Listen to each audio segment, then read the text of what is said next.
your name on it. Just put your name on it. That's all I say. Be a man or a woman. Put your name on it. Well, I'd like to hear about it, potheads. How the fuck you gonna know how to be great if you don't study greatness? Look at the game change. Donuts. If you want a battle, it's either that you will or you won't. You know, you're not a bad-looking man, Mr. Gals. But you are, Blanche. You are in that chair. There's something wrong with us. Something very, very wrong with us.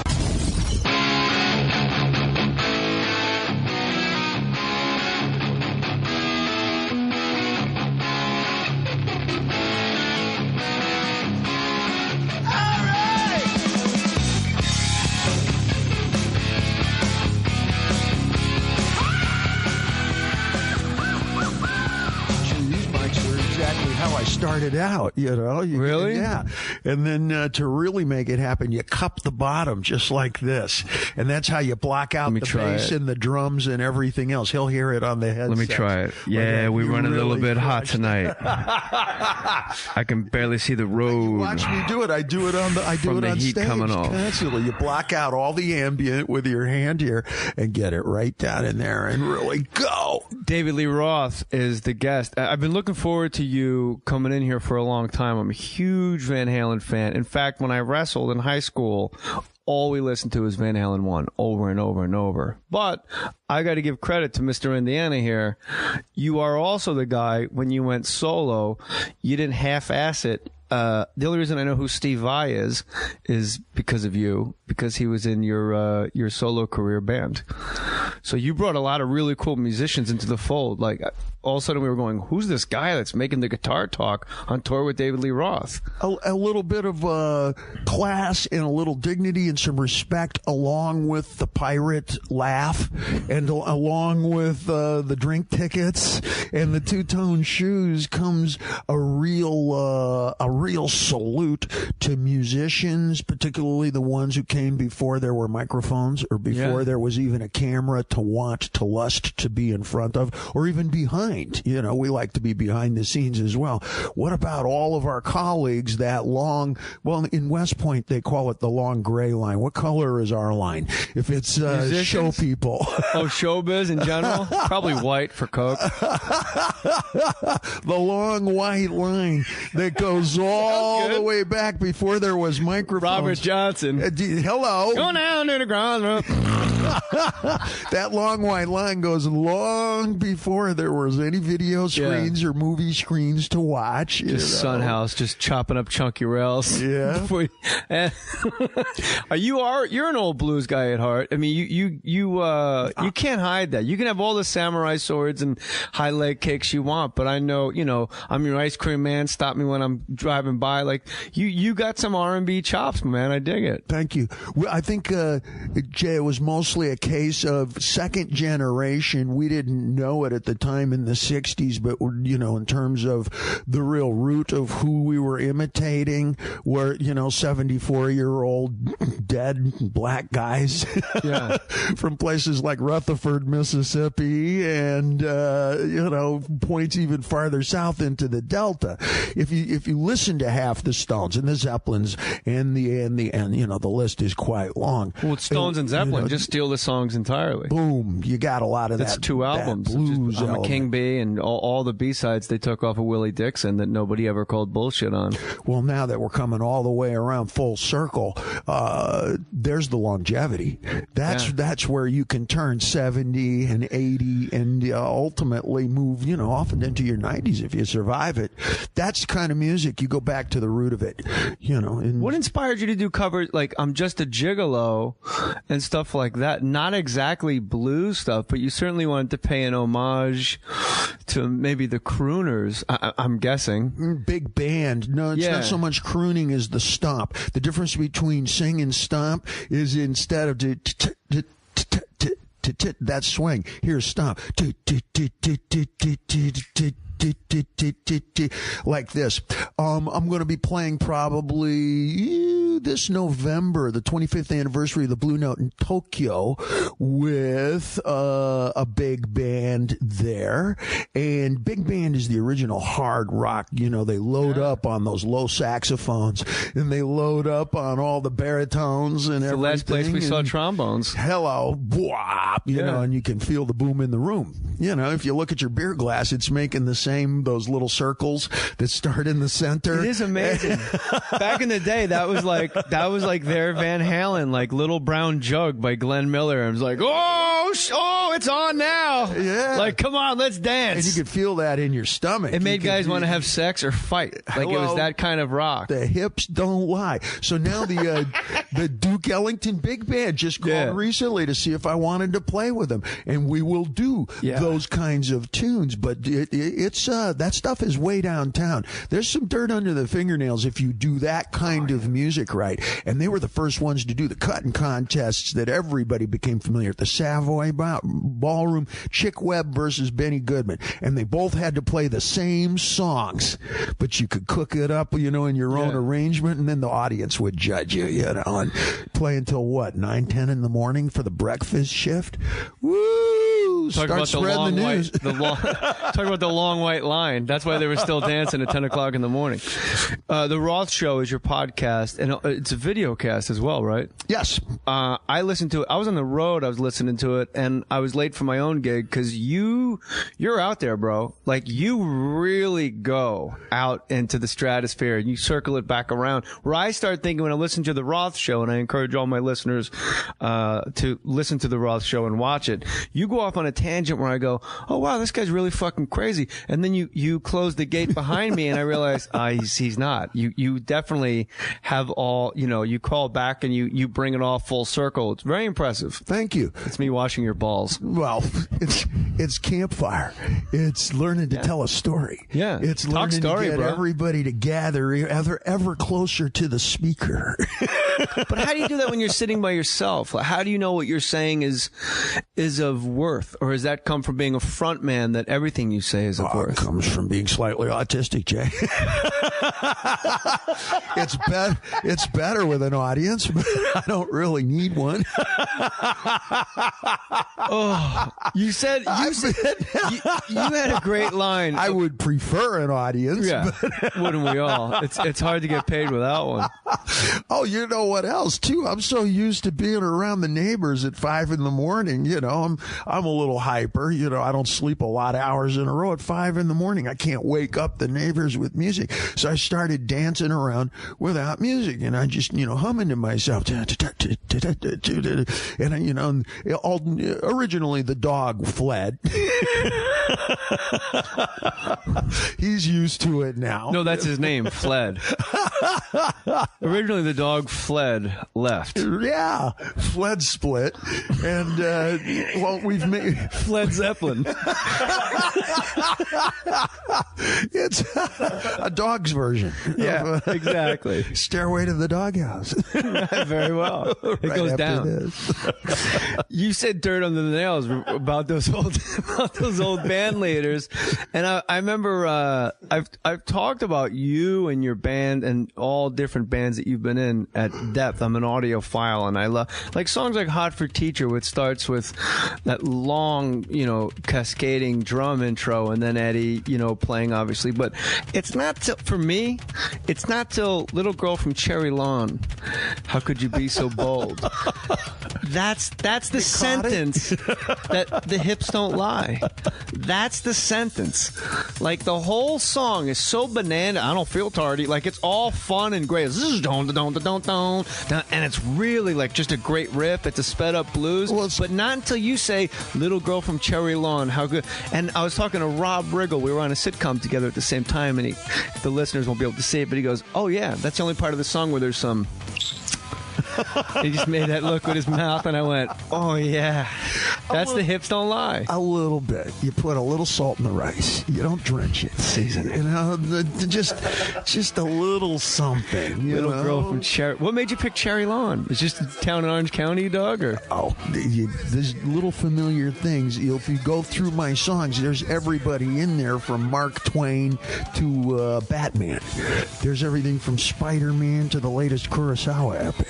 Who wins in a fight, Spider-Man or Batman? Sorry? Who wins in a fight, Spider-Man or Batman? Well, you mean in terms of just the barroom coolest overall, bro? You know, let's not expand the circle here. Like everyone's drinking at a bar. Both guys happen to be in the bar. Some shit breaks out, and they're mano a mano. Who wins the fight? That's Spider-Man. Yeah, I think he's just going to web the shit out of him. Well, clearly, yeah, he has your utility belt. He can't reach 360. He can occupy that space between the floor and the ceiling, like a rock climber. Batman has to, actually, he's terra bound. He's part of the ground, but Spider-Man terra bound. He's 360 out. He's anywhere in the room, including dangling. How do you whip that? There was a right answer to that question, and you got it. David Lee Roth on Mohr Stories, getting all the answers right. What is your favorite Van Halen album? I don't know if there's an entire there has to album. There's all right. Let me put it a different way. All your Van Halen albums are sinking in the ocean. You can only grab one to show the electron in the sky when your time is done and go, this is what I did when I was with my mates and we were all getting along. This is it. That's pretty amorphous, and I'm not even sure what amorphous means. Let's say we're drowning, I have to grab an album because it's the one a Brazilian supermodel on an island. Yeah. And I want to show to her. This is how cool I am. This is ultimately done well, my ticket. Yeah. Right? Yes. My entry fee. That's what I meant to say. I was coming back up the stairway from the doghouse. My ticket, okay. The first one, I think. Yeah? That's the one that came, no mind. What do you call that in Japanese? Mushin. No mind. It happened because we played for years in the clubs and bars, and that's where you really sharpen that without thinking it. You're playing to make the mortgage, the rent for the apartment, so to speak. And when you go into the studio, it is so completely familiar. What's the term in theater? You're off book. Yeah. You are so off book, you know it better than your home phone number. and you can, just as folks like yourself, when you're so off book, which, for those of you listening who are uninitiated, means you don't have to read the script at all. You know every syllable. If someone wakes you up and says we're on page 40 and he just said, hello, you know what your line is. You're complete. You got it. And you don't think about it at all, like getting into the car, closing the door, releasing the brakes, setting them. You don't think through those things. Your mind is somewhere else entirely. No mind. No mind. The archer becomes the target. Hello, and you become the studio, and you play the music. You don't play the studio. Your whole mind is on where this music is going to be, where it's going to sound, etc. But you're not playing the studio. Later on in your career, you will be tempted, if not completely induced, to go in and play the studio like it was a musical instrument. Wow, what's this button? Ooh, listen. It's echo, J, A. Let's use this on everything.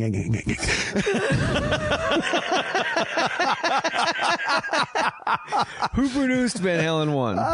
That was Ted Templeman. Now, you guys were young, and you had you've been doing the clubs and hammering it out, but it seems, I don't know how I feel about record producers. This is a dichotomous relationship in my mind where they're the guy that can pull your best work out of you, but also they can really get in the fucking way. If you guys know exactly Running with the Devil and Ain't Talking About Love and all the, Atomic Punk and all those things, like you guys know those, like you said, no mind. Now all of a sudden you got a producer going, yeah, but how about why don't we bring in the horns for that number? How much of a producer Actually, educate me. The role of these are good thoughts. These are clear thoughts. A good producer, is it to just completely stay out of the band's way and every once in a while say, I think you want to dial that back a little, my man? You know, I think you have very clear thinking. This is a great question because if you're Whitney Houston, for example, in her prime, you are going to require as much attention as Manny Pacquiao, which means 110% from Freddie Roach. He's got to be there right down to, what'd you eat for breakfast? Show me. Yeah. What time are you going to be here for? Let me talk to your handler. Make sure that's the truth. Is she going to be here at 11? I want to hear at 11:07, and etc. And you'll have to handle that artist that way. For a group like Van Halen, the music was perfectly intact. None of the music was changed. Nothing was added or subtracted. But you have a group of guys who are just lit. We're hovering like a helicopter. You know, when you're excited the night before something and your body doesn't quite touch the mattress, just your elbows and the backs of your heels, and the rest of you is just a little off the mattress. You can slide a paper back underneath, and you're hovering like this. And when you walk into that studio, you're incandescent. You don't need flashlights. You got an aura like a burning tire. And it would require then somebody like a Templeman to go, hey, man, take it easy. Slow it down. Oh, so that, okay, good. Like in an ambulance. Half the job of an EMT in a New York State ambulance is to slow your heart down. So Templeton, you guys came up, so we might have had a sped up Van Halen 1 if it wasn't for Ted Templeton. We would have missed all kinds of interesting moments, and most artists, good ones, finish writing long after the ending. It's good expression, isn't it? Yeah. Somebody's got best art. You got to know. You got to know when to walk away from the easel. Somebody says, "Hey, maybe 4 minutes on that solo was adequate." Don't get me wrong, boys. You are free birds, but maybe 4 is adequate. None of the songs, and you got to say it in a way that doesn't cause World War IX. Did you guys use Templeton on the next one and on? All the way through, like, Mutt Lang did Diver Down? No. Templeman worked. So he was your career. Guy. All the way up through 1984. I think what we got 6 Van Halen. He was on all of them. So because I'm in show business and I know we'll call it spiritual guidance. The actual note for note and lyric for lyric was well intact when it came up into the light of day, and that's just a product of the Van Halens and I being very, very thorough. We have a work ethic that we rarely discuss. Or at least up until, just recently, as part of the magic trick is to make it all seem very spontaneous. And, we just signed up to be pirates, and it turns out we're geniuses. Nah, there's 1,000 million hours of practice and boring repetition and, time to do vocal stacks again and this kind of a thing. And it's year-round. The band rehearses up at Ed's place, and I maintain my chops in a number of international studios over and over all year round, particularly when we're not touring that year. Most acts don't do that, though. Well, you were just in Japan. Your girl, she's really cool. Shelly Toscano. Thank you. Has been helping out a lot. Super easy, accessible. A guy like David Lee Roth, you think there's going to be like this crazy batshit crew around you? No. Completely easy. And you pulled up. You see, we take ourselves very lightly around here. We would fit into our this motto space perfectly. Well, shit. Next time Van Halen wants to rehearse, I think this garage is the perfect place. Do it, Dave. Don't fuck me on this. This is a big thing I'm betting on, Dave. Rehearse. This looks like our bedrooms.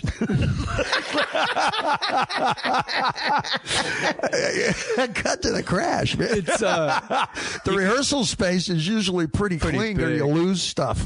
Yeah. The rehearsal spaces are very well organized because our road crew are snap, crack, and pop. They're the best in the universe. It's the treehouse at home that is Spanky and our gang, which is how we run the show. I miss our gang. Oh, clearly, so Templeman the first one, he just tells you ease down, slow your roll.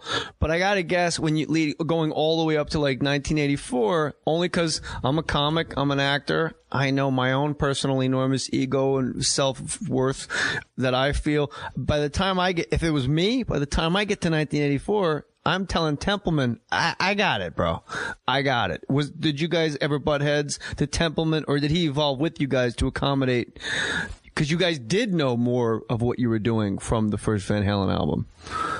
Does that make sense? Certainly. Okay. And you know what? It's as simple as, a lot of times when we describe thoughts like these, and they are articulate thoughts, it leads towards the intangible, the spiritual.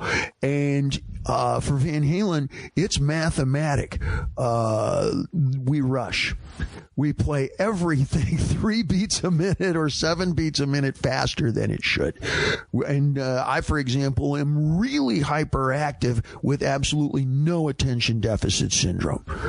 You can come back here 6 hours from now. I won't even have changed my legs. But I'll be talking even a little bit faster, man.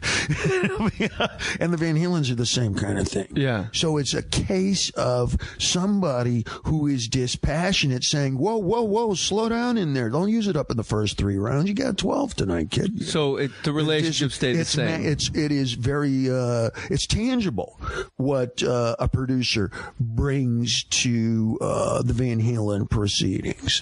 An outside view, for example, of when I'm doing the lyrics,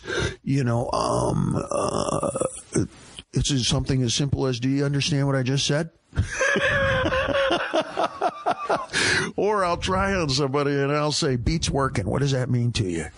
And one person will go, well, that means when you're on vacation and you're in a hammock and you look over at your gal and you go, ooh, sure beat's working, doesn't it, honey?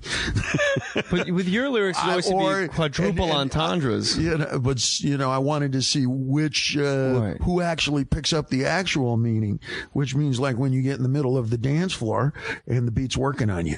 Okay, yeah. There's always a triple entendre to a Diamond David Lee Roth lyric. The producer is most likely the one who will go, Dave, they're never going to get the second part. Throw it away. They don't have to get it. Or at least advise you, that... if they smoke enough grass, they're going to get all 6 versions of your lyric. Well, it'll go by a little slower.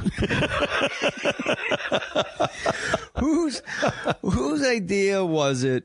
Did you guys? All right. I remember when 1984 came out, and I want to talk again. Everyone has to go check out the Roth show. And as far as existential stuff and as far as spiritual stuff, this is the place, man. This is good. I dig it. When Eddie Van Halen decides to play organ on Jump, people lost their minds. They're like, here's one of the greatest guitar players of his generation. He's going blink, blink, blink, blink, blum, blum, blum. That was very brave of you guys, and it worked. It was a huge hit. When you hit Templeman with that, does Templeman go, what are you guys doing? Or was it embraced as, I like it? What was his response to that? Or what was the response within the band? Did you guys argue about that at all? Well, you got 3 different thoughts going here. I do. When we did Jump, if you think about it, it works mechanically the same way what most of Ed's verses in songs works. Something like Running with the Devil is da, da, da, da, da, da, over and over. Da, da, da, da, just repeat that. It is the same hand. I found the simple life. Exactly. Oh, it's in my blood, Diamond. Jump is almost the same thing. Just change a couple of the cards around, like 3-card monte. Yeah. Over. It's the same kind of hand. It's the same feel. When we switched over to keyboard, think of it like... the great master would look at you and go, oh, so you're good enough with that brush and that black ink and all the variations that you can do all the calligraphy characters in Chinese. You can do all the paintings of snow, air, light, wind, and etc. You're good enough to add a little color now? Okay, let's see what you can do. Right. And in the greatest paintings in calligraphy, you'll see a little bit of red, a little bit of yellow, a little bit of green in the leaves. Just a little bit, just enough to wake you up. And that was the little. Hello. I love it, bro. Hello. How much? By the way, yeah. Hello, that's Yiddish for yo. When you write a lyric, is there a phrase that gets stuck in your mind and you carry around with it? Are you carrying it for a month or so before you go, I might as well write this down, I can't shake it? Or do you hear music and then try to apply lyrics that fit the paradigm of the music? I write constantly. There's notebooks around me constantly. All right. So that I'm always compiling notes of if somebody says something interesting, or if you see a song, a book title, or a movie title that may lead you to something else. Let me know if I'm the one that said it, though, in the liner notes. Of course, in the liner notes. I want to thank Jay Mohr for saying "fled split." In the liner notes. If we were doing Broadway, there's a song. Yeah. If you were doing something like Chorus Line, well, that's a song. ... in the liner notes. Yeah. That's actually a title or something. You're right.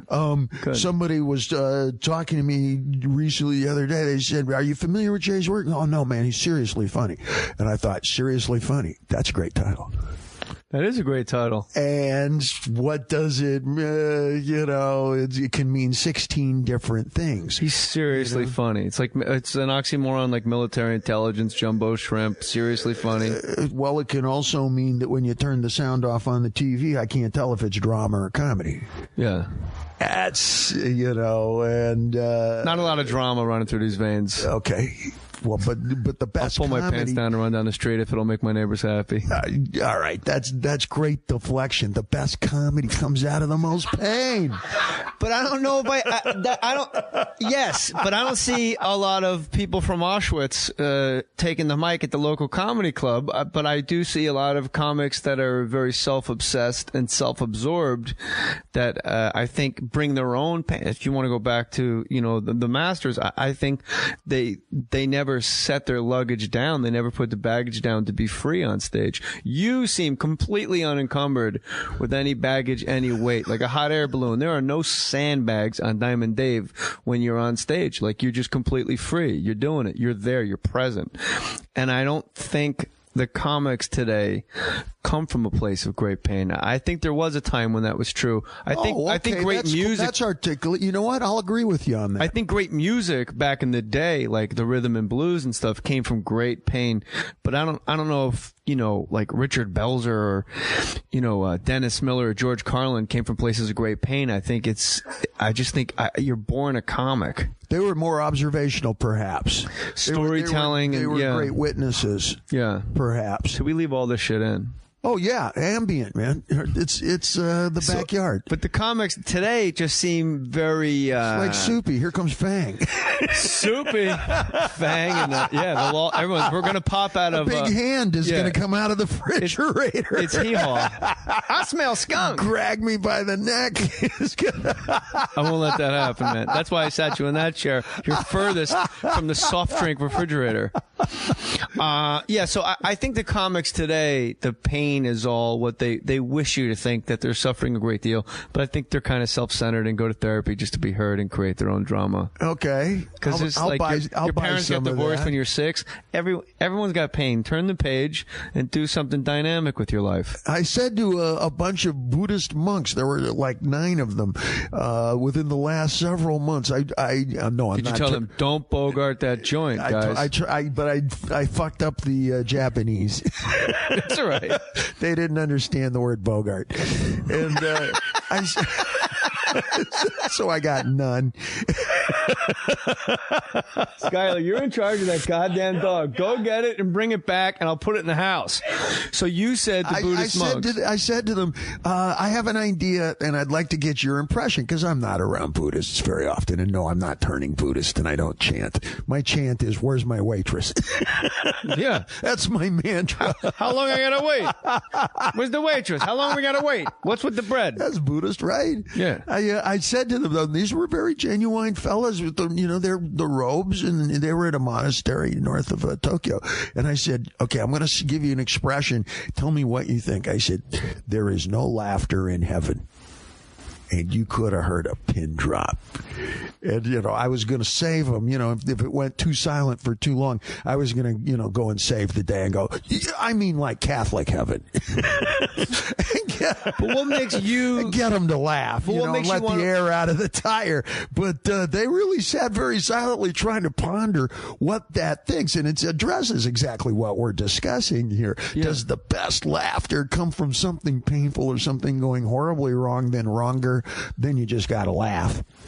Or is there such a thing as actually laughing without something going wrong?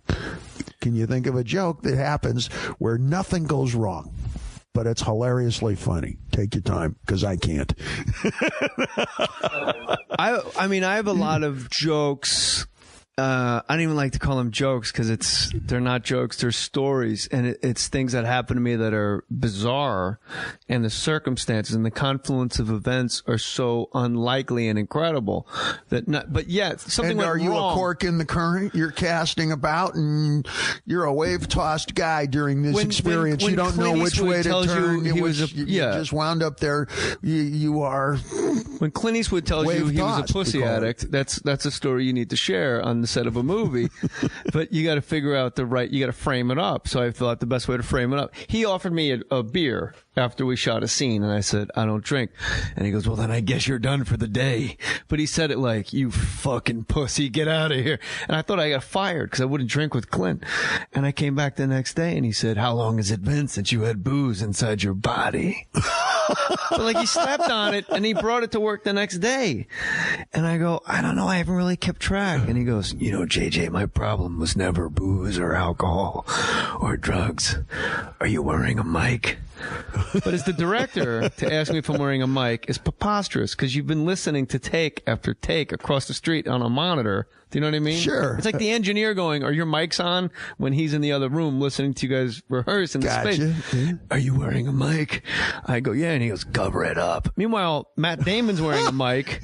The other actors are wearing a mic. Bryce Dallas Howard's wearing a mic. The boom guy is like, he's getting in close. He's right, like, this is going to be good. He goes, my problem was never booze or alcohol. My problem was always P-U-S-S-Y. And I'm like, you got that voice down too. Did he spell it so the sound guy wouldn't hear it? Is the sound man a toddler? Like he has a child sound man? You see a little baby in a onesie holding him. So like nothing, there's no pain there. It's just an event that happened to me. But my theory is, and I want you to do most of the talking, is that I think these things happen to all of us, but very few of us have these microphones with which to share them. Okay. Little girl from Cherry Lawn. How could you be so? Is it bold? Yes. Yeah. The pain there is watching an idol, an icon, a totem pole, falling in on itself like an old synagogue. Gollum destroyed the synagogue. He came to life. The roof goes first in towards the center, and then the walls fall in slow motion, very slow. Like, what is that frame rate? I have to go act now. It's hard enough for me to remember lines because I'm not very bright, but now I have to act knowing that Dirty Harry was just addicted to pussy his whole life. And I'm just thinking like 60s, 70s, hey, just Bush. I'm just thinking of all the different Bushes. Like that's what I'm actually thinking in the scene. And then I hit the 90s, mid-dialogue, I hit 90s and everybody's bald and I picture him going, where the fuck is all your hair? Go home and grow it back and get back to me. What the hell's going on around here? No, whatever happened to a good old-fashioned Bush? But you couldn't get your mind off of the P-U-S-S-Y. And isn't it S-E-Y? Huh? Is it S-E-Y or S-Y? S-Y, yeah. S-E-Y in some parts of northern Canada. Hudson Bay.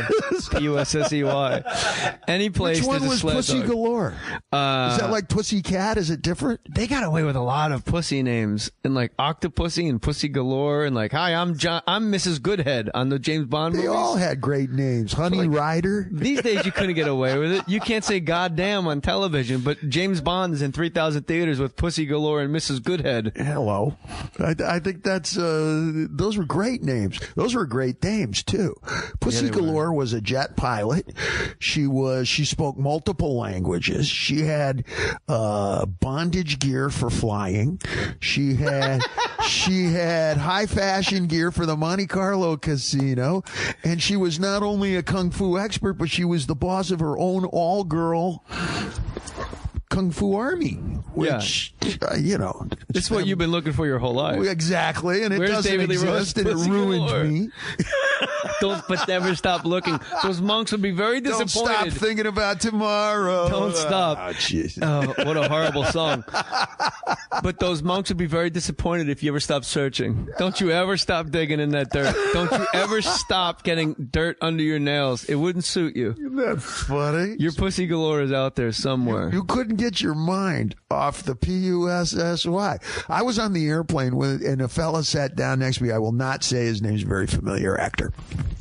And we started talking. If I guess it, though, you got to tell me I'm right. No, I can't do that. All right, fair enough. And we talked, and Clint Howard, and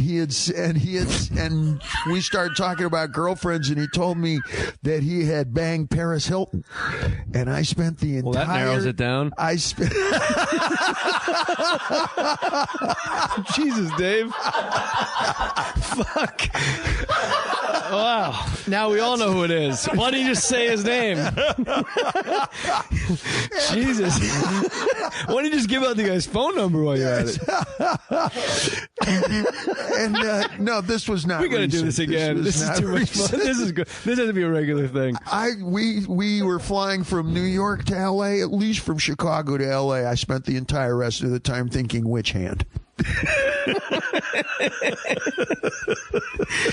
I even asked him.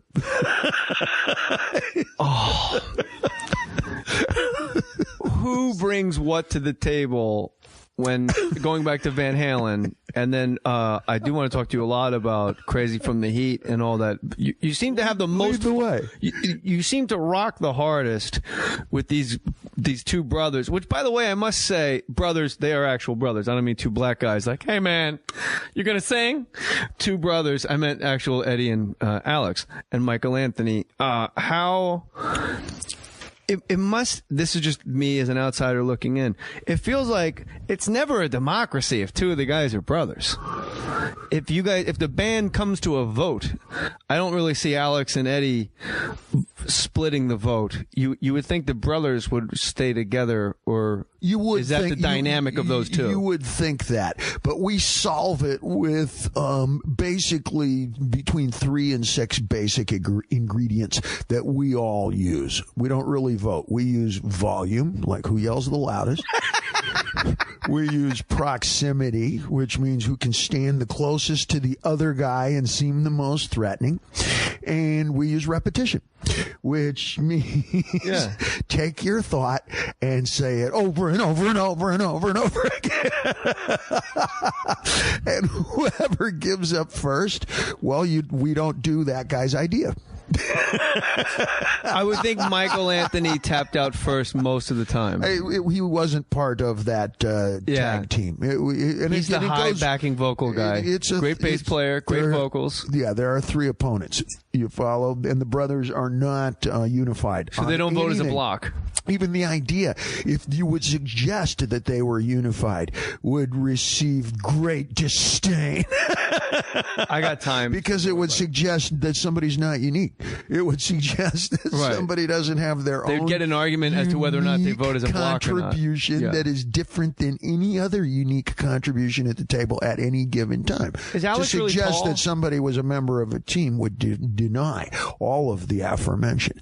And there's a lot of that, whatever it is in guys that make you want to raise your voice here. Is Alex tall? He seems very tall. I think he's about 6'2", something like that. You can't really sound like that on the drums unless you have that kind of a wallop.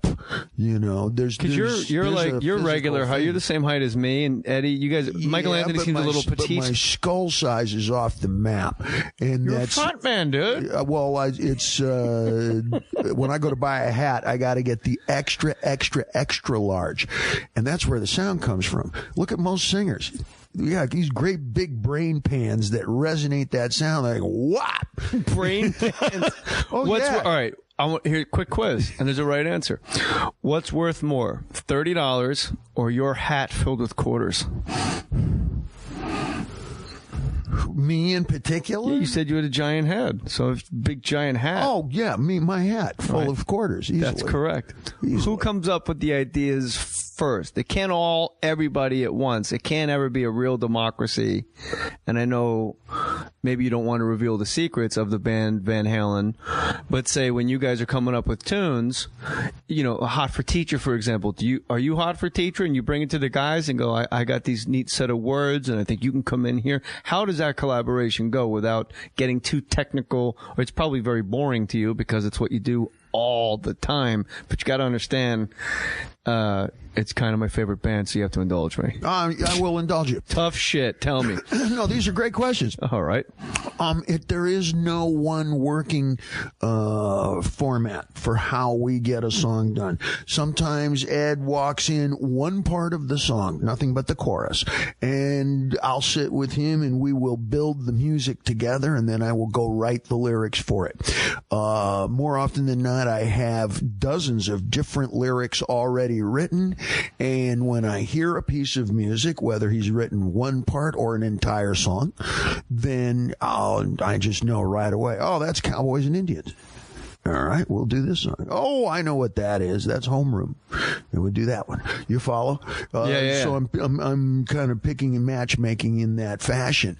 I've done songs before, like on the latest album, Stay Frosty. I wrote the whole song myself, the chords on the guitar as well as the vocals, etc. So there's 9 different roads leading to Rome. There's no one way to greatness. Greatness is the way. That's accurate. But more often than not, Edward will have a piece of music, a chorus perhaps, or the basic verse riff, we'll say, or a verse and a chorus, and then I'll sit with him and we'll structure together the B part, the bridge, where's the solo go on this, because we both went to music school together. The brothers and I actually went through theory and orchestration at City College, but a lot of it stuck. So when it's time to actually put together a real song, it's done classically. And, so over the years, you can reinterpret that stuff endlessly. You can make it big band. I've heard our stuff played folk music. I've heard it done bluegrass, steel band, Virgin Island. I've heard before, orchestra style, and that's because of the way that it's written. It's written classically. Yeah, it's not done blues style where we just start strumming on a chord. You've seen bands do this in documentaries. Stones do this frequently, where somebody will start strumming on a chord, and then the band kind of starts with it, and then somebody goes, "Hey, what if we go to A?" Silver train is a coming. Okay, well, if you're one of the original blues-based R&B bands, then you can kind of get away with that. But it's a quick trip to Moon in June. Yeah, it's like, well, I'll just run into the next room with a pencil and paper and scratch you up some historical lyrics. Yeah, right. Yeah. What you'll get is a voice coming through the door going, "What rhymes with spoon?"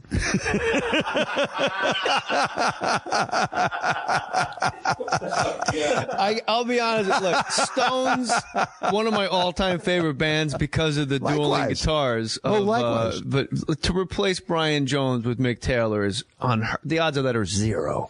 The guy as great as Mick Taylor, and then to replace Mick Taylor with Ron Wood, now you're really playing with house money. God's got a plan for these guys.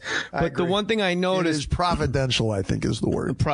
It's providence, my man. But the thing I noticed most, I was disappointed with the age of the internet, where you can find out terrible things about yourself, that when you thought you were terrific, you can just go online and people can tell you what a douchebag you are. That's really the sole purpose of this box right here. It seems to be the sole purpose of my sisters. I don't even go as far as the internet. When I actually I digress. When I opened up the lyrics on the Stones, with a few exceptions, it is June, gloom, doom. it is really just, it was very disappointing. Even like Sympathy for the Devil, it's not, there's nothing in there there's no like Rufus Wainwright. There's no like a real lyricist. Elvis Costello, I think, is a pretty neat lyricist. Well, I get the impression that Elvis would retire to the atrium or whatever you call it, the attic with the slanted roof at the left bank, and you're going to labor over that, because if you tweak one word, you get a whole different meaning out of it. Do you ever listen to your songs and say, wow, I had a whole other because you can listen to Tumbling Dice. There's another version of Tumbling Dice that just got re-released when they re-release things and they go through the vaults, and it's in A to Z. Every single lyric is different, but like you were saying earlier, just when you're an old bar blues band, that rhythm and blues, it's the same. And there's an entire different set of lyrics to Tumbling Dice.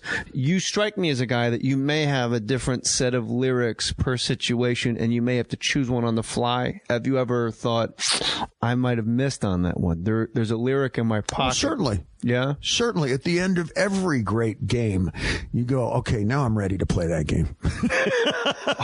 At the end of every great movie play, at the end of every great chess game, you go, God damn it. You walk off stage. Now I'm ready to play this guy. I think everyone is fascinated to hear you say that. You follow no matter how successful even you go.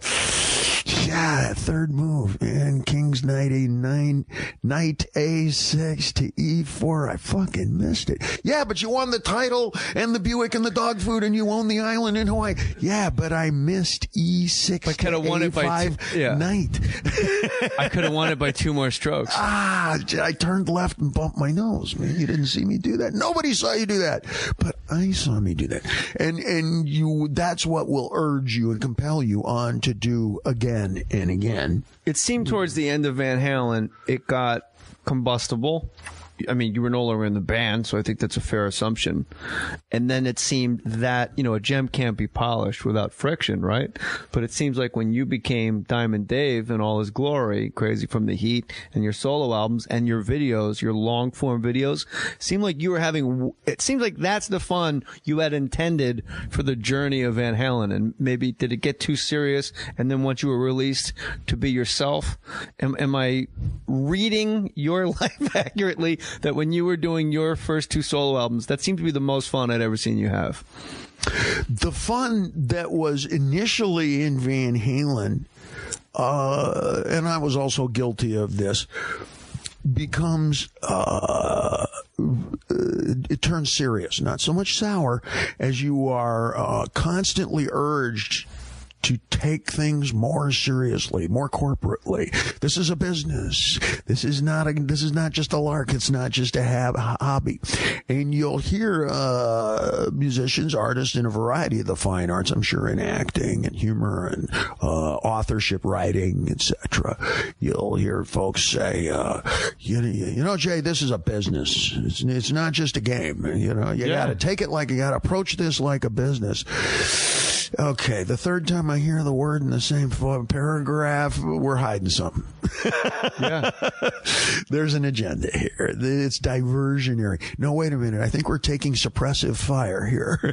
Yeah, we're sucking from the corporate Somebody's trying to keep us from looking over the edge. Right. You're not going to like what you say. You're going to see a bunch of guys that you don't know taking money and putting it in their pockets. Yep, and if you are young and you're susceptible to it, as we all are when we're young, then if you're not careful, the idea of, okay, now we have to top ourselves in the last album. Okay, now we have to top ourselves in the last bottle of Jack that we drank. We have to drink it faster. Now we have to top ourselves in terms of the record sales, etc. Even if you are denying of it, and to the greater degree we were, it haunts you in that you're going to go to sleep going, you are denying others' wishes and they are becoming angry and disagreeing with you and upset. Because not every Van Halen record was a what do you call it, a diamond record or whatever. Platinum. First and last one sold 10 million before counterfeits. So you add in the counterfeits, it's probably 20, 30 million. That being said, we have that same kind of, Miles Davis called it a curse, to change, to try things. We would play songs like Dancing in the Street or Big Bad Bill. We would sell Ricky Ricardo Rumba, which is what Jamie's Crying is, to heavy metal crowds, and then we'd play Psychobilly Thrash Swing, which is what Hot for Teacher is to pop group people who were looking for more Dance the Night Away, which was Spanish speaking. Whoa, we kept turning left-hand turns like a mosquito on people. And little guitars with Spanish, too. We would upset people because it was unexpected, or it was a left-hand turn, or now they're playing a keyboard, etc. And no matter how denying and defiant you are, and we were, those words will still racket around in your head and cause you to question and question. And it's the equivalent of, when you start off as a little kid, you got bunk beds. I don't know if you got a brother or a sister. No, I had them anyway, just so I could, okay. have you got fun. a bunk bed, and you play the game of hot lava, which means like you pretend you're on a cliff, and down in the middle between the bunk beds is hot lava, and you'll die if you fall in the middle.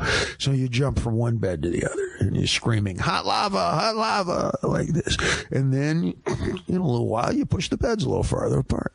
And you scream, hot lava, and you try and jump across. Till finally, it's almost undoable. And then one day, you don't make it. And you get 18 stitches in your upper lip from hitting it on the frame. And the doctor says, what were you doing? And you don't really have an answer. I don't know. It was a game I invented. It's not really how. I don't know why I did it, etc. And trying to top yourself. We just thought we put 4 covers on Diver Down. It would be real funny. Like that was a huge risk for you guys. Why would we do this? You don't make any residuals. You don't make any, what do you ask at residuals? Yes. Why would we try and take more and more production on the road? Why would we try to outdo the record sales each time? Lava. And woodshed for longer and longer. And the longer you spend in that woodshed, the more coffee you're going to need, the more nicotine you're going to need, because now you've convinced yourself to get across from one bunk bed to the other, and I'm crossing my poeticisms here. No, I'm with you. Then you have to stay up later, and you start putting in 18 hours in that studio, which means you need a little something to keep you awake. Yeah. And then when you get home after 3 days of that shit, you need a little something to put you to sleep. And then you're not the best version of yourself. You're no longer the best version of you. I get them confused. Is it Dr. Hyde or Mr. Jekyll? Which one's the bad guy? Dr. Jekyll and Mr. Hyde. But which one's the bad guy? Is it Mr. Hyde? Yeah. You turn Mr. Hyde. Yeah. And then it's Mr. Hyde who sits down with 3 other Mr. Hydes. And keep in mind who showed up at the clubhouse in the first place, Jay. We are people, by and large, who couldn't follow any rules as kids. And now we're in charge of not only making the rules, but enforcing them. The lunatics are running the asylum. I say the bunk beds aren't far enough apart. I'd say you're getting scared of lava. Whoa! Who said that about you, son of a bitch? I'm not afraid. I can hit that note. I can play it faster. We can lay an instrumental in the middle of 1984. And next thing you know, everybody's falling down into the same lava, upside down into the crevasse together, because we put the beds. We convinced ourselves that the beds had to be so far apart that we were going to outdo, etc.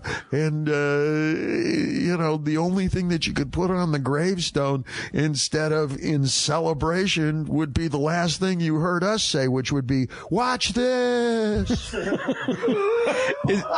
Is it safe to say that you were having fun? You had fun in your solo stuff. It seems like you had the most fun. Is that safe? Not beginning Van Halen, because that's new. The greatest joy in life is to begin.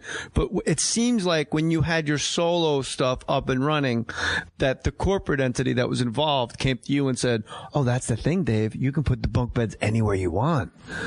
You can put them anywhere. We don't care where you put them. We just want you. You can do covers. You can do Sinatra covers. You can do I Ain't Got No Body. You can do a long form video. You can spend $5 million in prosthetic makeup and have a 14-minute video making fun of corporate, and that's what they let you do. That as long as we were selling the records, yes. Well, you sold a ton of records. Yes. You had ridiculous musicians on them, and I had about 5 more summers of platinum. And when I left singer Van Halen, was a fellow we all heard of at the time too. We did real well with it, but you know what really compelled that spirit, and it was a blast, is I don't know if I agree with Faulkner in that there's no second chances in American culture. Anybody Maybe that's been divorced is. knows there's many second chances. Okay, I think there may be. I had a some full dress rehearsal. I started over at 35. Okay, bingo. Perhaps in the 20s or when Faulkner was around, it was a bit different of a culture or whatever. Nevertheless, and for all you new young artists or fine arts players out there, and this is whether you're going to be an architect or a dancer or a playwright, a novelist, anything that's with engineering, anything that's, drawing lines or anything arts bias, is that the initial years of starting something from scratch are always going to be the ones you treasure the most. Yeah. I remember reading in a book, Brassai, the photographer, who hung out with Henry Miller, the writer, back in the 20s in Paris, France. He said, Henry and I, and it's a bizarre number, lived in 90 places in the space of a year and a half because they never had any money. And they kept getting thrown out of little tiny hotels and rooming apartments and rental places. He says, but we always seem to come up with enough money for half a pack of cigarettes, some red wine, and some pretty girls. And he said, and you know what? When I ran into Henry X amount of decades later, we hadn't seen each other. He had won every award accolade that's possible to give to an author. He was a millionaire. He made the money. He said he had tears in his eyes, and all he wanted to talk about was the golden years when we all had to sit on the same mattress side by side because there was no couch and share one cigarette with those two girls right. and pass a bottle. And that being said, I got that chance again. All right. Now, here's a little addition, because sometimes people ask at the end of an encounter like this, Dave, do you have any thoughts, any recommendations, any advice for new young artists or whatever? And yes, I do. And it's pursuant to exactly what I just described. Always at any given time have a song that you're listening to over and over again. It can be brand new. It can be the latest Kesha single. It can be an old Stone song that you just rediscovered. Hey, Tumbling Dice. I've been listening to it for the last 2 weeks. I listened to it 38 times in the last 2 weeks. Maybe it's that. Maybe it's country. Maybe it's blues. But always at any given time have one song, and you'll get tired of it after 2 weeks, 2 months, whatever the case may be. But just drill it. Repetition over and over. Put it on repeat when you get into the shower so you hear it 18 times. You follow. Play it in the car over and over and over. When you're working, play it in the background over and over and over again. 20, 30, 40 summers from now, when you play that song again, you will feel physically just like you do right this very instant that I'm describing to you. And if you have one of those songs, now I've got dozens of them, you follow. Through my golden years, that's probably 85 different songs over that 7-year phase when Van Halen was in the clubs. And then our first few records, that's one set of 85 songs, you follow. Yeah. Then there's the party years. Years. That's another 82 different songs, whatever. And you can take them like medicine, man. You follow? It's like changing the lighting. It's like, you just go there, and you won't just depend on your memory. It's time travel. Oh, it is time travel. And it won't just be your memory with a bottle of Coors Light and a buddy going, hey, remember old what's her name? The one with the high shoes. What was her name? Is you will physically, when you put the song on that reminds you of that gal, you'll smell her perfume. You'll taste her, just like when you first kissed her. You'll remember things about her shoes and stuff. You go, you know what? I haven't never thought about that since I last saw him.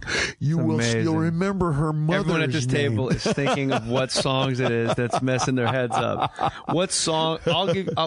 At any given time, you have a song. I have a song with me. I keep it with me like a pack of cigarettes. And this is just nothing that makes any difference. A CD out of his pocket right now. That makes any difference to anybody. This is Dan Hartman, Relight My Fire. He's the one who wrote Free Ride. He was in Edgar Winter and Frankenstein. Edgar Winter was in your band, right? Yeah, I worked with Edgar many times. But there's just one song here. Time out. You really hired the coolest fucking musicians. When it was your time to get up and be a front man for a new crew, you got a lot of top level dudes to take a back seat and stand behind you, bro. That speaks a lot. I mean, you got lucky, but also it speaks a lot to the character and what people are signing up for. When Steve Vai and Edgar Winter go, yeah, we'll be in the background, sure. I'm a privileged guy, but you grew up in Indiana? Well, define grow up. I made it up to my 8th year there. Okay. In the great outdoors. And then you moved? Massachusetts. Pop was in school, yeah.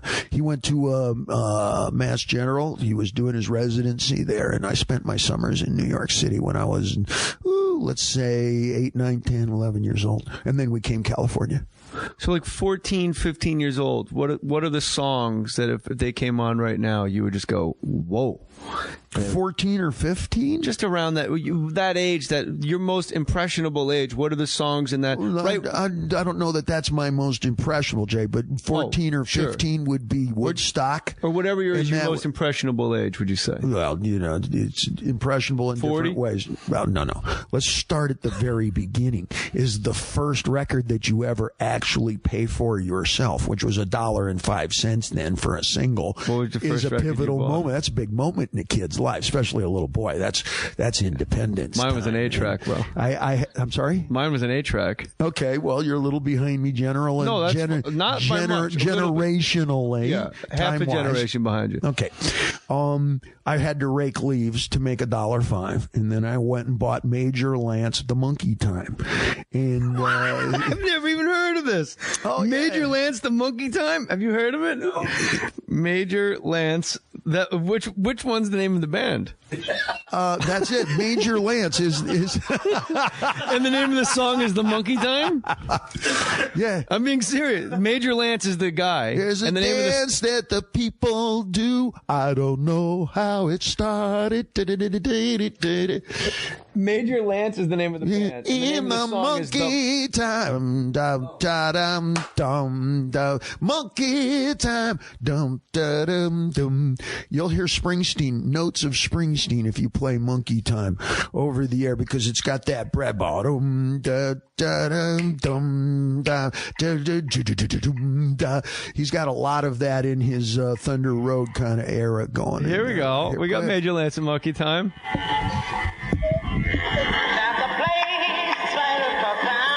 That's it, huh? Sounds like Springsteen. Every time they bring the house lights up, there's a different group of 3 people dancing behind them. It's a great song. Look at you. You're a child. We want it on your way. Are you ready? Oh, yeah. I know this song. For the monkey time. Dun, dun. Now, he also had another song. White America must have loved that one. Oh, my God. That was Super Soul. And the B-side was even more popular. And you remember Sting's da-do-do-do, da-da-da-da. That's all I have to say. Yeah. Well, there was an even better version of, throwing away the lyrics in that. It was called like Same guy, B-side, and he goes I would rather that than bullshit lyrics.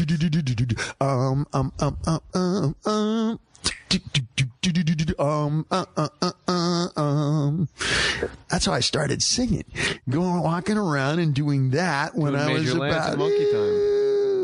I think I was 12 years old when I bought that record.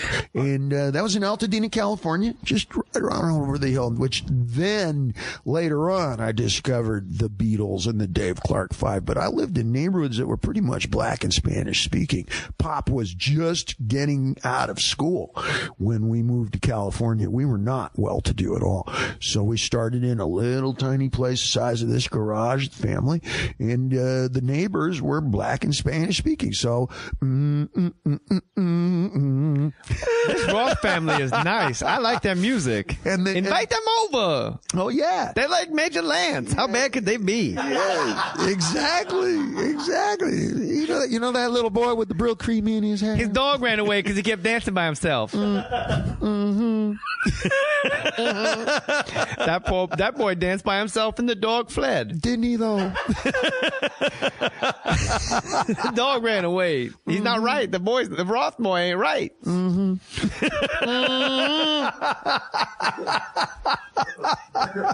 What? And that led to Motown.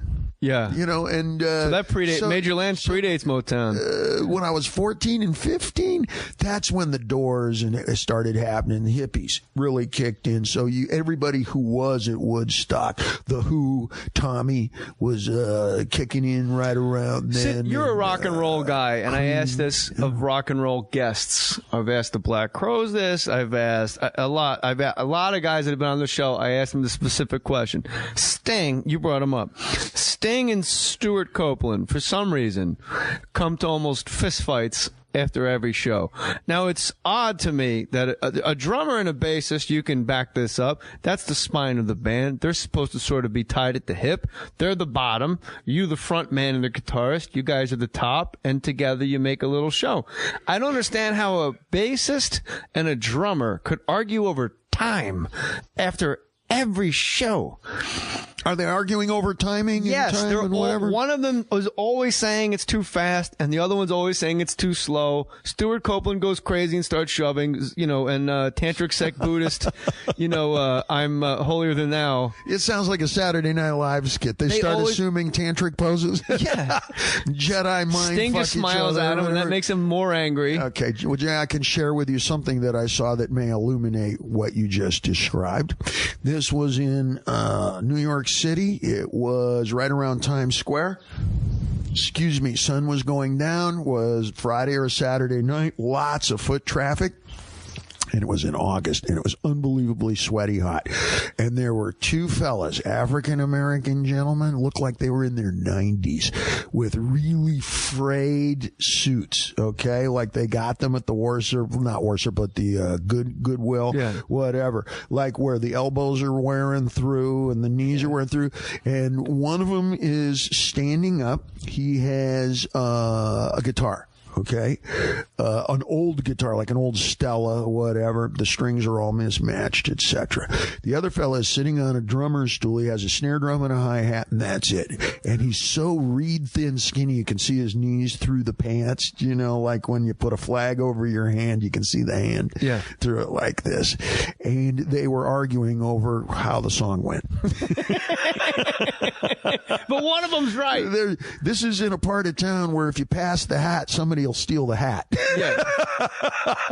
The hat don't come back. But Dave, and the hat is sitting one there. Of them is right. Yes, and the hat is sitting there for collection, and they're oblivious to the rest of us. We're all standing around waiting for the song. They're oblivious. How many blocks did you get before they realized you took the hat? I was a few blocks before I realized I should learn something from this. First, A, no, it's never going to change. B, there really is no describing. It's so describing who is right or who is wrong. But that's the thing. Someone is right. Okay, well, here's... One of those guys had a legitimate gripe, and the other guy, one of them is right. They can't both be right. Well, historically, when you go back to the Police and you look through their film, they race through everything. But was it Sting going too fast? First songs, those, what is it? Everything thinks he does is magic. Yeah, they fly through. But which guy's going too fast? I think it's probably the drummer, probably rushing. Plus, you have two guys who are bosses there. You have two daimyos, shot callers there.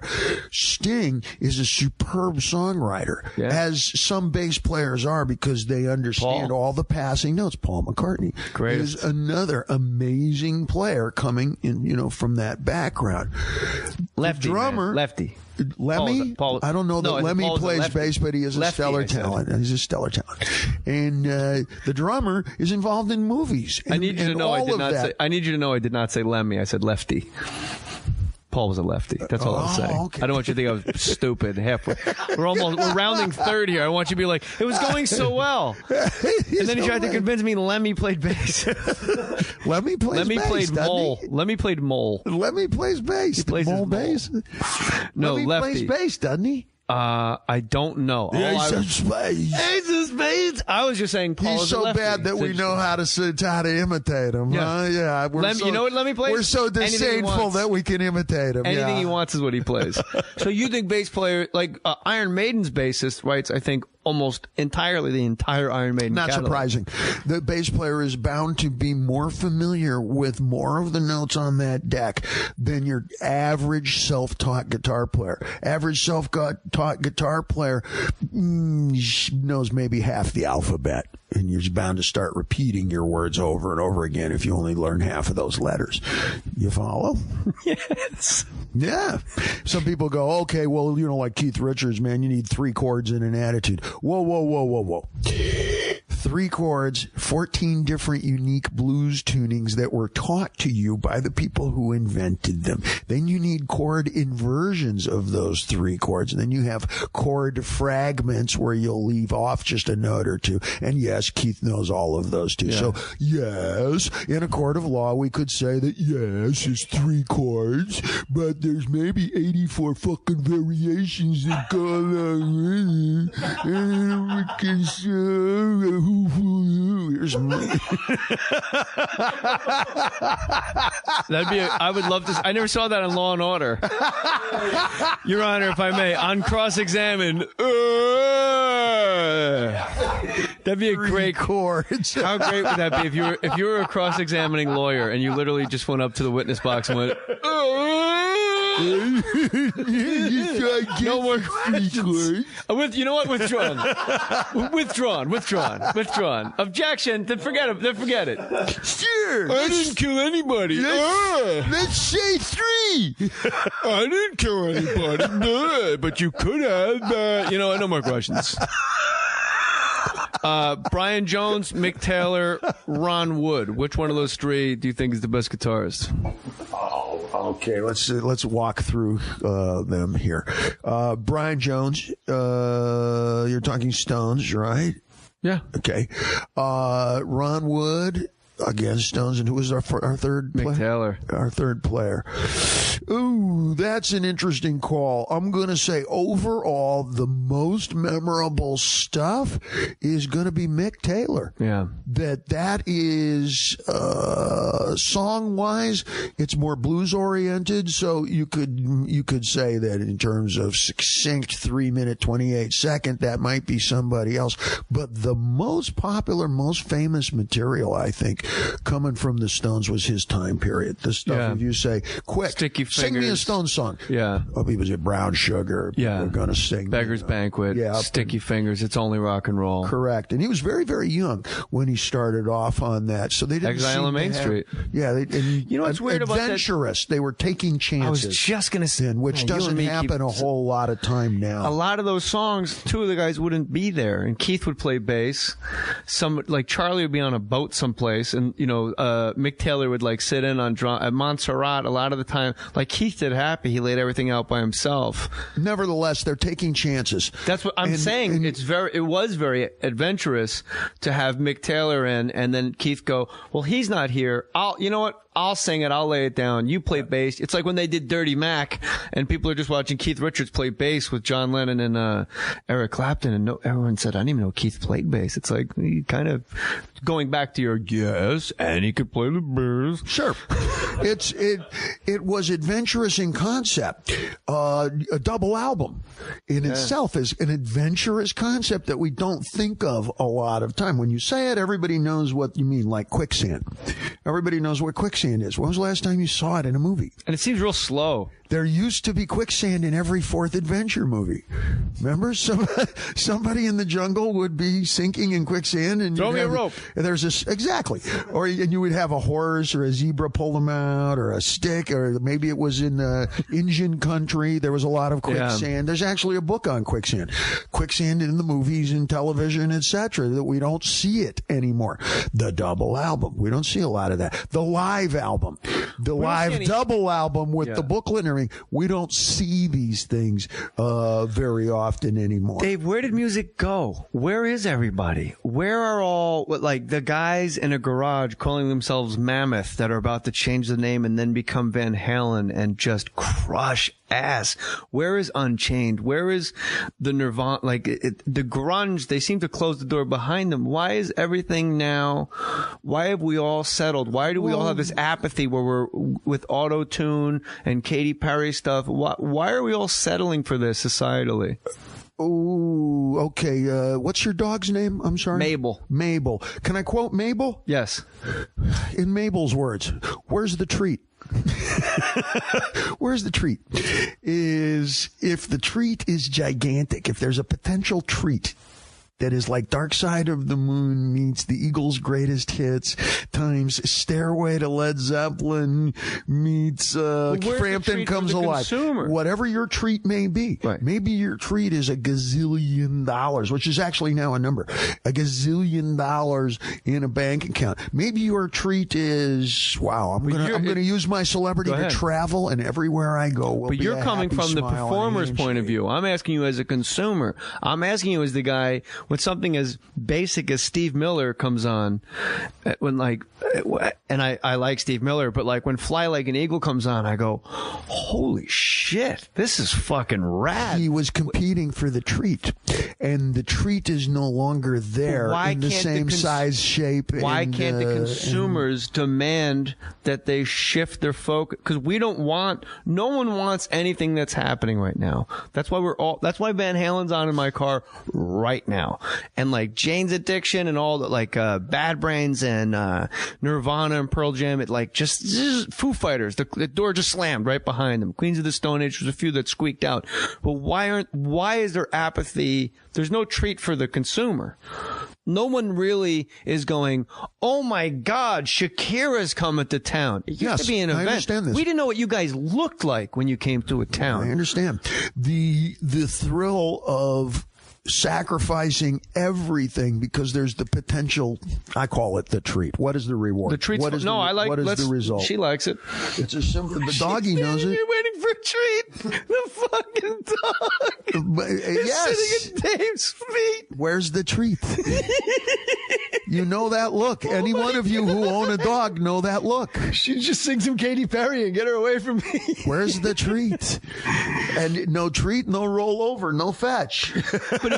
And even if I do fetch, it's going to be a slow fetch. And that goal of the potential, rather, of that reward compelled you to absolutely fortify your work with as much time and effort and caloric expenditure as you possibly could. You would sacrifice your health. You would sacrifice your family. You would sacrifice all of your normal relationships to create a dark side of the moon. And frequently people did in any number of departments of music. Today, that reward is not there. So the compulsion, that obsessive drive, is vastly diminished. But don't you think your last tour with Van Halen counteracts your own argument. It was the highest grossing Van Halen tour of all time. I'm just including myself from when we discuss these kinds of things. Van Halen's a bit of an anomaly. Not really. When Jimmy Page tours with the Black Crowes and Chris Robinson is singing 10 Years Gone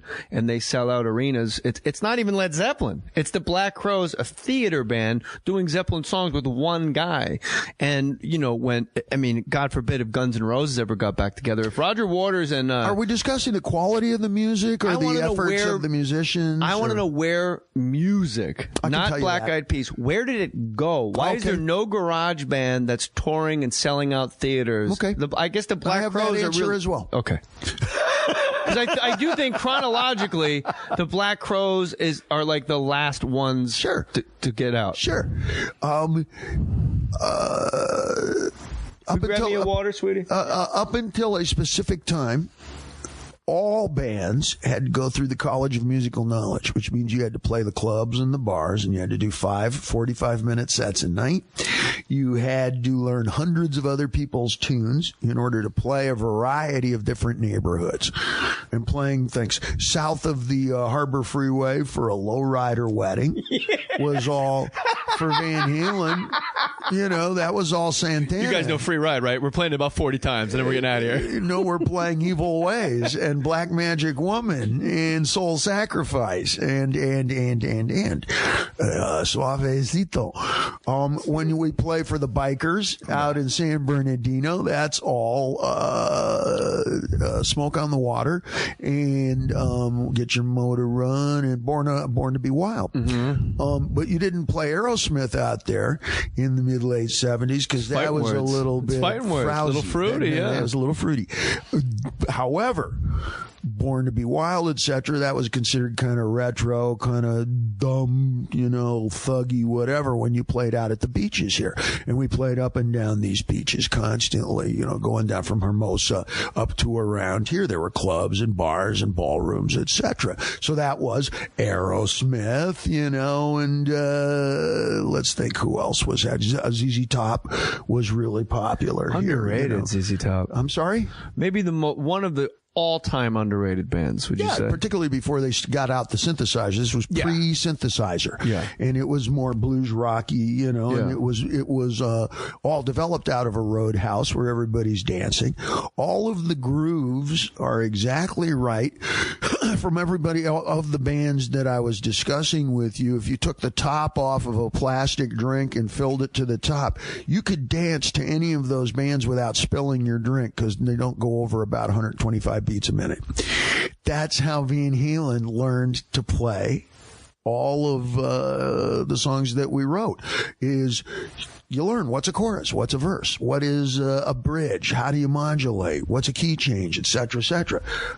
How to structure your vocals, how many 1-part, 3-part, 5-part harmonies, etc. And we called it the College of Musical Knowledge. Those clubs and bars no longer exist, Jay. There are places where you can play original material. Yeah, we can pop the newspaper in the LA scene or whatever, and same thing in New York City. Dozens of places to play your original material. Doesn't matter what your shoes and haircut are. We'll find a place. Where are the places that you used to play top 40? That you used to play dozens of other people's material for a somewhat intoxicated dance crowd. And I stress the somewhat intoxicated because they're unforgiving. They're there to have a good time. They're there to spend a hard-earned dollar. It's usually blue collar. They're there to dance. Don't get in the way. So, you learn a sense of popular music in its infinite variety. Right. And those places coming around, I'm going to say mid-'80s, by then, had started being all replaced by people with stereo systems and turntables. Until then, nobody could afford the bass speakers, to put up a sound system. Maybe a dance club in Chicago, sure. A dance club in Hollywood, sure. But those were dance clubs with big bass bands like they used in the movie theaters. Until the late 70s, till, those early 80s and everything. Then Sherwin Vega showed up with bass speakers for $200 $100 that you can go. Average club owner goes, why do I want to dick around with a band anymore? The band shows up late. They're drunk half the time. One of them hits on my old lady incessantly. One of them. I ask them to repeat a song. They look at me like I got 6 eyes in the front of my face. They're constantly asking for a raise. I'm going to get my cousin with a great record collection. He does this Saturday Night Fever thing. He's going to show up. We're going to install a realistic turntable. We're going to get a couple of those fucking Serwin Vega bass whatevers they are. I'm going to hang them in a ceiling like I seen in a movie. And hey, Mr. Rock Band, up yours. Closed. The sign turns closed. And, you know, from I never heard that angle before, Dave, that playing the importance of learning to play other people's material. I've never heard dozens of musicians on this show. Absolutely critical. I think it's the stripping. Your time in Japan has done you well, and you're studying with the Buddhist monks. The stripping of the ego allows you to come, just full disclosure. Oh, you got to be able to play other people's stuff. Hundreds of other people's songs. If you didn't go to school. No one has ever said that on this podcast. Oh, yes, you had better. They said, well, we had to in the beginning to fill time, or we had to, otherwise they'd get mad at us. But no one ever said, oh, no, hundreds of other. That's fascinating. You're the first guy to go. Absolutely, I love you it. do. Absolutely, you do. If you went to graphic arts school and you pick up a brush and some ink and go, "Don't worry, I'll get this." Yeah, right. and only a fool thinks that your pure experience can replace an education. You do need experience, but in 10 seconds, I can show you. This is a triangle, Jay. This is a square, and this is a circle. You'd be amazed at how many people take that brush, the paper, and the ink, retire to the proverbial attic, and 10 years later come back and go, whoa, whoa, whoa, whoa. You got to see what I drew. I call it a square. You're holding your face in your hands going, don't tell me what's next. You got rid of the corners? Yeah, how'd you know? I call it a circle. Well, you just wasted all that precious time, talent, and ink reinventing the wheel. It's the name of your new album, The Wheel. Exactly. Because you can get crushed beneath it as well, as Herman Hesse wrote. So better to learn a couple of hundred other people's songs, and this is the square, and this is a triangle, and this is a circle. I call it a wheel. You can call it a steering wheel. You can call it whatever you fucking want. Just learn how to make one, and don't bore me in 6 months with, reinventing. So wheel. there was no shortage of Van Halen myths. Out of sheer joy of those days, you guys did more covers than anybody of your era. And now that I'm speaking with you and I've gotten to know you a little bit, is when you're taking a van up and down PCH. Oh, totally. So why not do Dancing in the Streets? Pure joy of playing the song. Not a care in the world for who wrote it. Not a care in the world for how am I singing it. Because 7 out of 10 times I'm actually trying to sound like the guy who sang it. Yes, and that's the thing with a cover. But because of my rusty pipe and my life of danger and international intrigue, hanging out with Pussy Galore's Kung Fu schoolgirls. Hello. Yeah. Even that's if Yiddish for yo. Yo. Even if I'm trying to sound like the guy in the Rolling Stones, not even close. Sounds like you, Dave.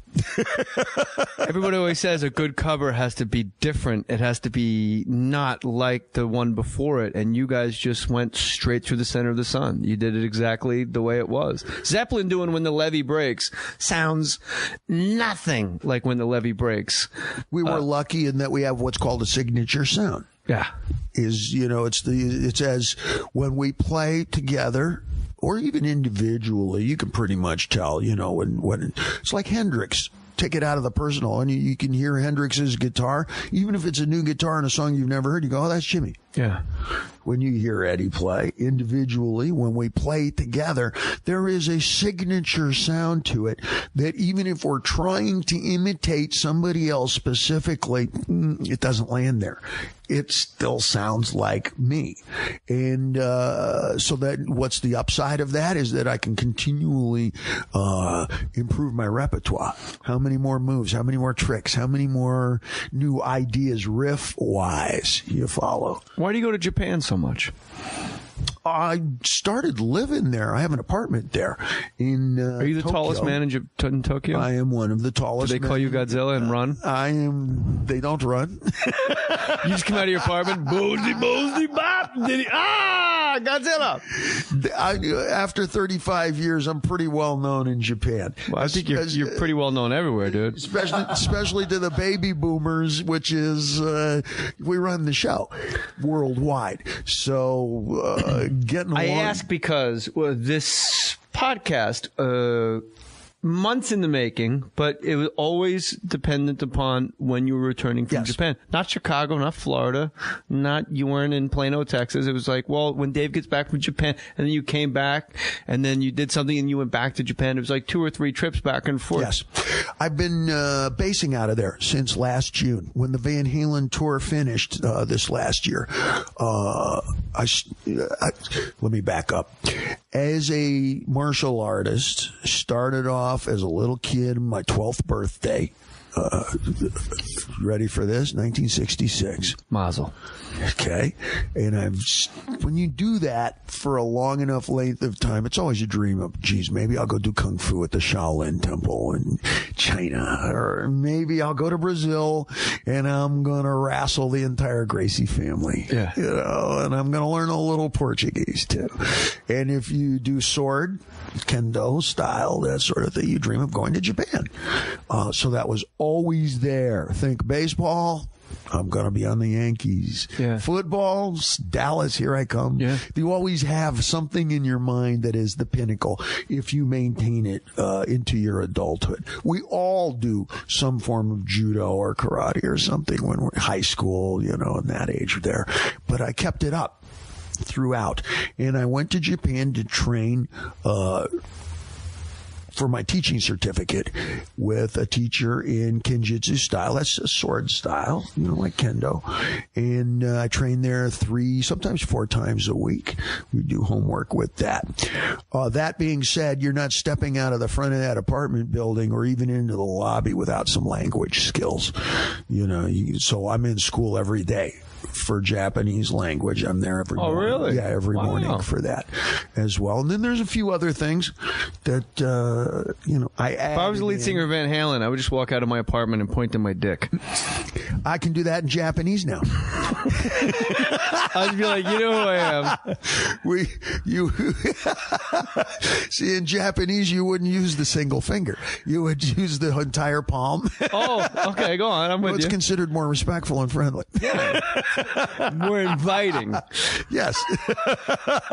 Unsheath the like, sword. Please come in. Sure, yeah. I'm with you. See, I learned right now. Bingo. So listening. The Roth show. I'll put a link up when this airs. I'll make sure to tweet this. Are you on Twitter too? Yes, you bet. You must be I haven't even gotten into your Twitter. What is your Twitter? How about everyone when they give their Twitter address? Shelley will give you all this. You don't know your Twitter address? I don't even know my home phone number. But are you tweeting yourself or somebody tweeting for you? No, I pick the pictures and I do the captions. And then Shelley takes care. She's the one who chops and channels the Roth show and handles our websites. We design our own websites in Van Halen. These are all our ideas. Are you going out solo again or is Van Halen going out again? What's happening next? Van Halen's up and surfing. We are headed for Australia in a couple of weeks. We have Australia. We need you here, dude. Sorry? Fuck Australia. We need you here. We're starting to maneuver outside the United States for the first time in years. We'll be in Japan. We postponed those shows. And that comes up, I think, in June. And then there's a couple of American hinterland shows. These aren't even secondary markets. This is like rural, where we move into outside Oshkosh. Like Pearl Jam versus Ticketmaster venues. Raceways in Montana. No, this is where rodeos take place. Nice. This is where stock fairs and stuff take place.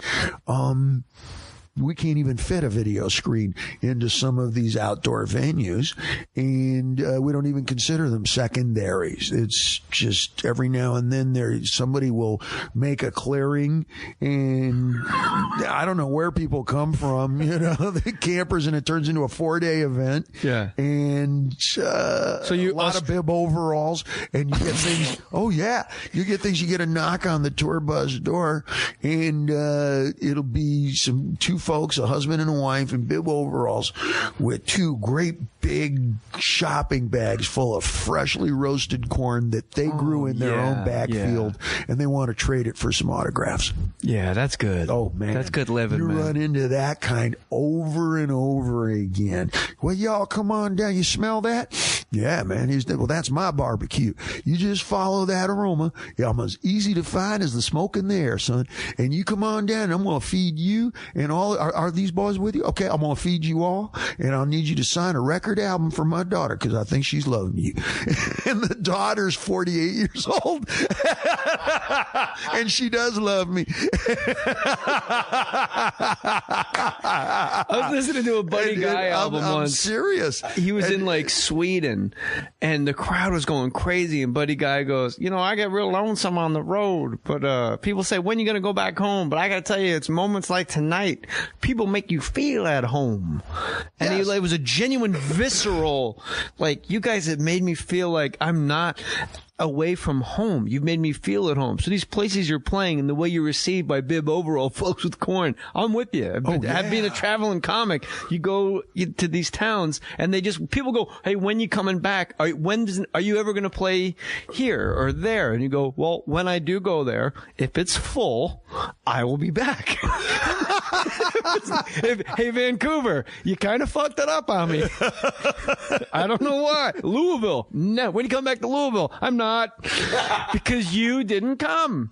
I will never not play Houston, Denver, LA, Orange County, because they just keep coming. Okay. So you have a much more easier time, I would suppose, selling tickets, coming out the gate, selling 12 million albums is a nice kick in the ass. Well, it's everywhere, and we transcend one kind of neighborhood. Most rock bands, particularly today, appeal to one neighborhood, and Van Halen's a whole lot of neighborhoods. Yeah. Like I was describing the music that we played in the bars and clubs. Those are different neighborhoods.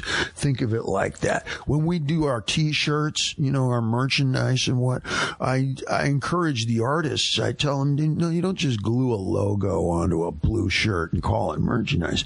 Think of the neighborhoods who come to the Van Halen show. We have such a huge collection of Van Halen logo in corn. Hey, that's rural.